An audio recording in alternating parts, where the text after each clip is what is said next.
In Smith v. James, we'll see how a tribal court should determine the applicable substantive law in a dispute over land ownership.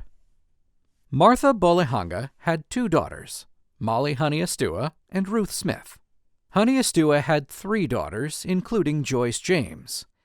James and her 2 sisters, collectively referred to as James, were enrolled members of the Hopi tribe and lived on the Hopi reservation in the village of Hotevilla. Smith was also an enrolled member of the Hopi tribe.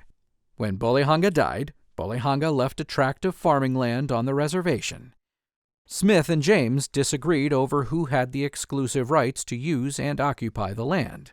Due to its unique history, land inheritance in Hotevilla wasn't governed by traditional systems of clan lands.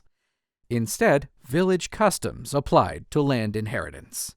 Smith argued that her father gave her the tract of land through an oral will in 1954.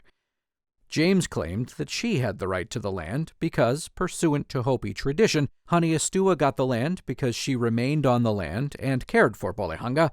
Honeyestewa's right to the land then transferred to James in accordance with Hopi tradition because James assumed the role of caring for the land.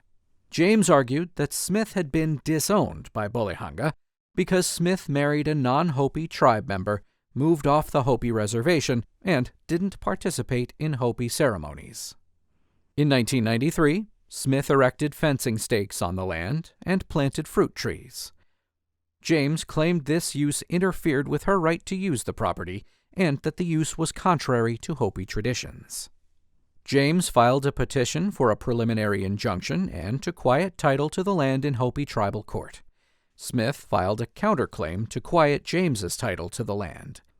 At trial, Smith and James presented evidence about Hopi customs and traditions related to land ownership. The tribal court found in favor of James.